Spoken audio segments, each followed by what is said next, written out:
anh nhớ nhấn vô 9 cái không?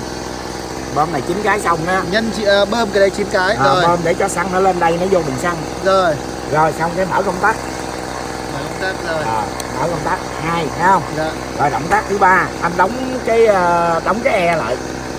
Đóng cái e là như này. Kéo lên thôi. Rồi. Rồi nó gần nổ cái bắt đầu anh kéo e xuống để cho nó chạy. Thấy không? Đó, thấy không? Rồi bắt đầu. Đó. Vậy thôi. Rồi, anh cho nó nổ giòn máy chút xíu là cắt.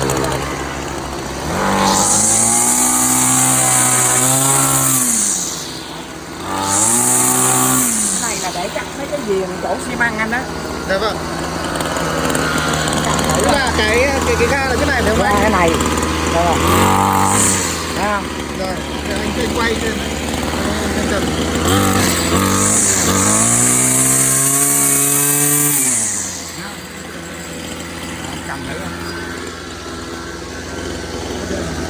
Anh ra ngoài trước anh cắt nguyên được. Nguyên nó qua, nguyên cái nào?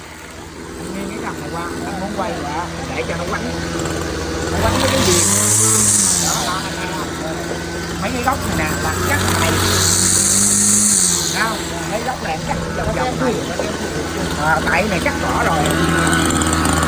Rồi đem máy này ra cho anh thành hành luôn.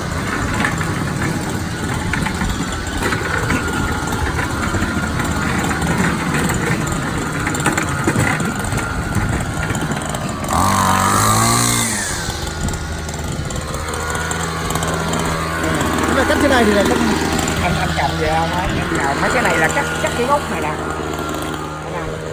cắt trong gốc này nè, tại cái máy này đẩy không được ở trong. Vâng.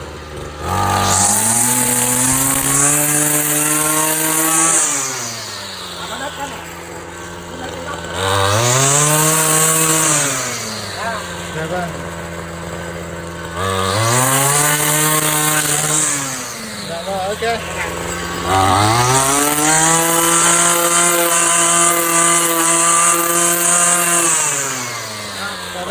Bây giờ về tắt như nào anh?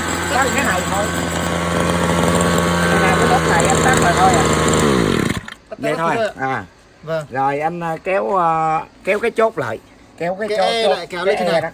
Thế còn lúc mà nổ máy là cái kéo xuống à? Đâu có nổ máy, anh vẫn để giày. Giật vài cái cho nó nổ xong cái anh kéo xuống để cho gan ti nó tròn. Vâng. Nói vậy thôi. Tức là khi nổ máy là cứ để như này và bây giờ tắt đi cũng như thế này. Thì bây giờ đến lúc mà nổ lên thì cứ để như này xong rồi nổ máy. Nổ máy. Giật lên giật mấy cái anh nhỉ? Cái này lẹ, cái đầu này thì hơi lâu. Chứ nổ rồi anh lẹ lắm. Thấy không? Vâng.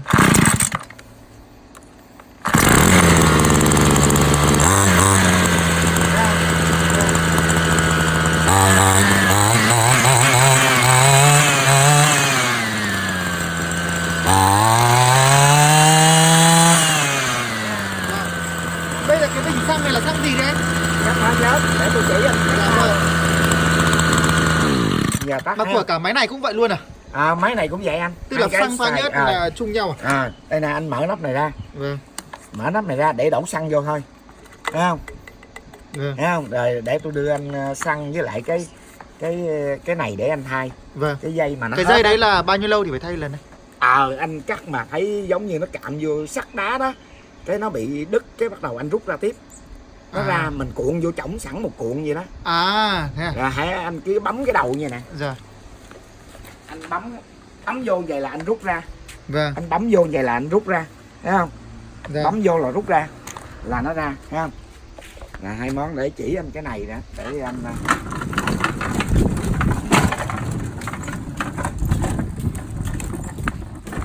giờ trước khi anh nổ máy á, anh phải hạ nó lên cao vậy nè, thấy không?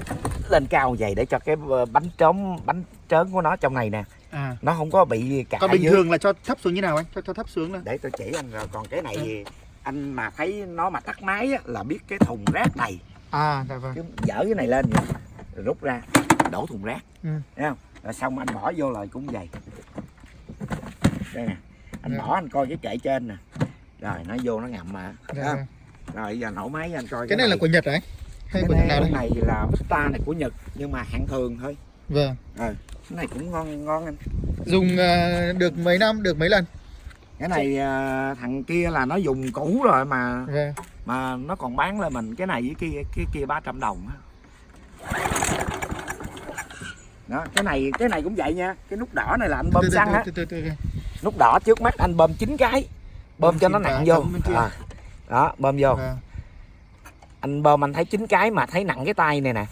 Là xăng lên rồi, đủ hả không? Vâng. Rồi bắt đầu anh kéo cái em xuống một chút. Cái ga đó. Rồi. Ga này, thấy không? Nửa ga thôi.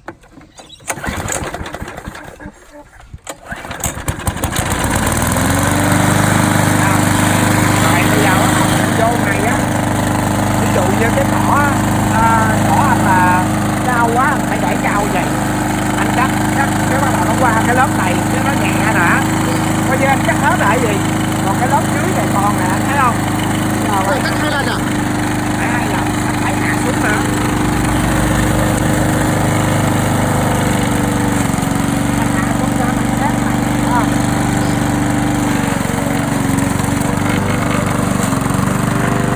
Đó, vậy chưa ăn nữa nè, anh thấy không? Hết rồi.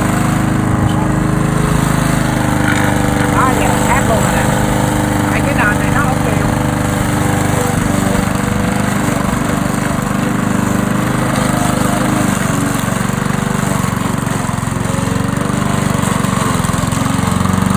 Rồi bây giờ anh để em thử nhá. Anh tắt máy đi xong để em bật máy lại. Máy anh chỉ rồi về tắt hả? À rồi. Xong rồi, rồi giờ anh muốn nổ máy. Nổ máy lại coi như Anh đứng cái giò anh lên đây. Đứng cái giò lên đây hả không? Dạ. Đứng lên chịu nè. Để mình đạp kéo nè.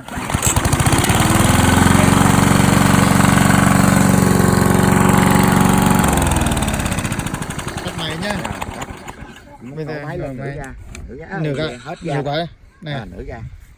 Này thôi đi. Giò, giật lên. Bây giờ mình đi được không? Yếu quá lên. Vâng. Đó lên nè. Thấy không? Vâng. Cái này mình để sát quá rồi. Cái nền này nó không đều. Dạ vâng. Còn nếu mà bây giờ lên cao thì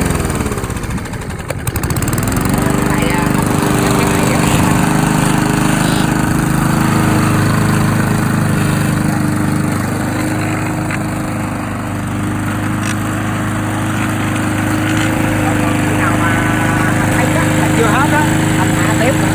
cái tay bây giờ một tay phải chắc cái này, tay cầm cái này này. Tay kéo cái này.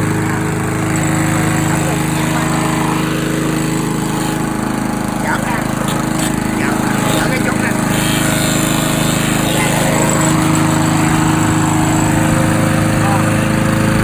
Anh thấy không? Rồi rồi rồi. Thấy không? Đó. Giảm ra. Đổ này lên.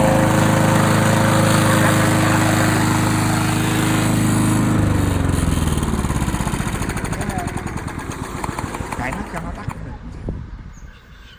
Rồi anh đập cái đó, giật một cái.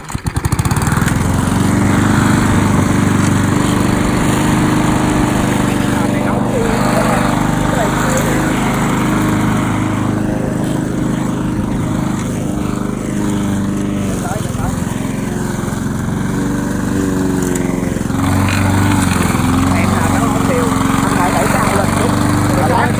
để cao lên chút cái bắt đầu lát anh mới xuống.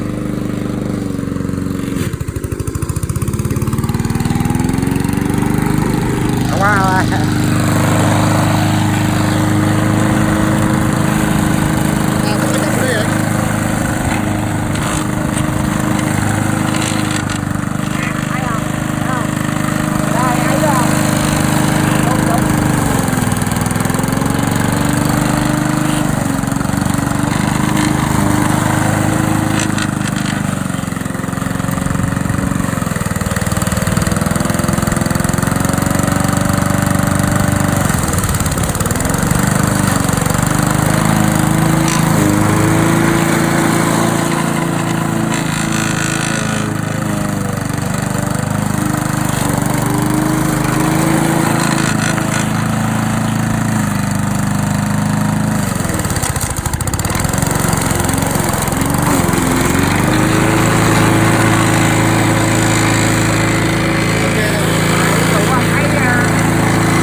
Vâng.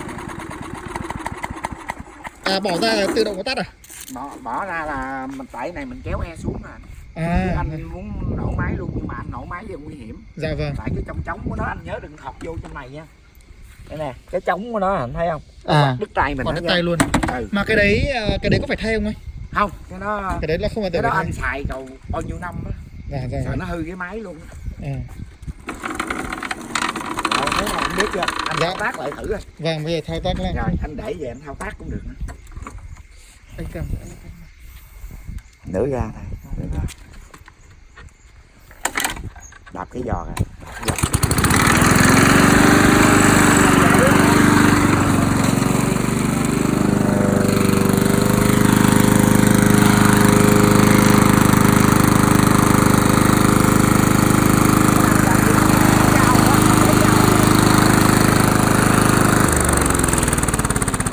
Cái tắt là cái như này thôi.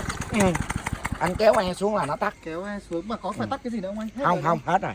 Thế còn cái dầu thì đổ chỗ nào anh? Đổ cái Cái này. dầu đổ vô đây. đây. Này. Hãy cầm này để trước khi anh về đổ cho anh đầy hết rồi đưa anh cái bình nhớt sẵn. Một lần đổi này được bao nhiêu lần đấy? Cái này anh chắc hết dãy này bình nha. Nhiều thế cả, nó tốn phết nhỉ. Bình à.